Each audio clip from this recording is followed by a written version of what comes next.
Hi, my name is Emily Sargent. I am a part of Family 150, and I'm going to be talking about the job description of a marriage and family therapist, which is what I hope to be someday.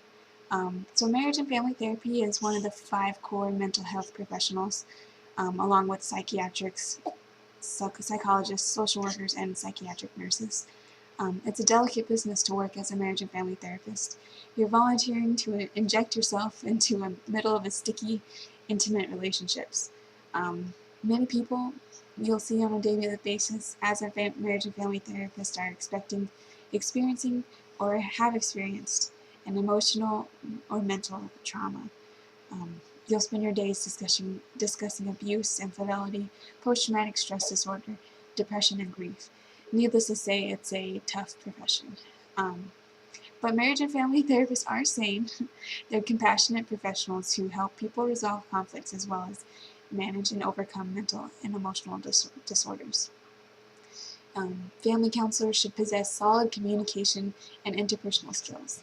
They also must be empathetic, assertive, and good listeners.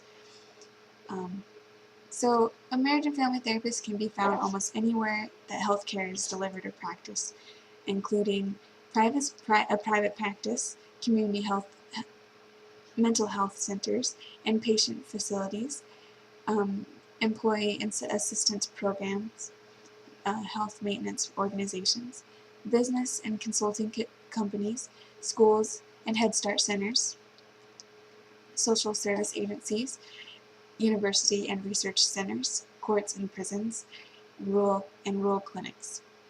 So the following are typical responsibilities of a marriage and family therapist. They teach families how to resolve problems constructively. They gather information about patients by conducting interviews, administering tests, participating in discussions, and making observations. They refer patients to medical professionals. They maintain patient records. They encourage patients to share feelings and discuss behavioral problems. They develop post-treatment plans, and they follow up with patients to see whether therapy is working effectively. Marriage and family therapists have completed both the bachelor's and a master's degree program, sometimes even a doctorate's program, where they have learned to recognize the symptoms of mental and emotional disorders and provide effective treatment. Since it's necessary to complete at least 2 years of supervised clinical experience before receiving a license, many students pursue internships to complement their coursework while they're in college. All states require therapists to have a license to practice, and they also have to, and to get that license, they have to pass an exam.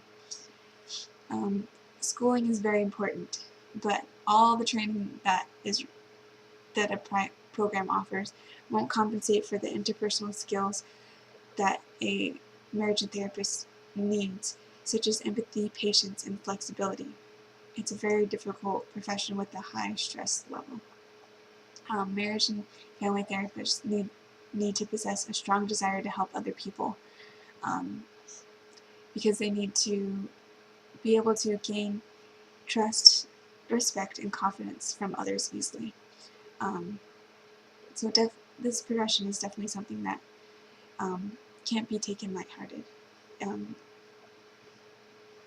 you really need to know what you're doing. So that's where all the experience in schooling comes in. And also, you just really need to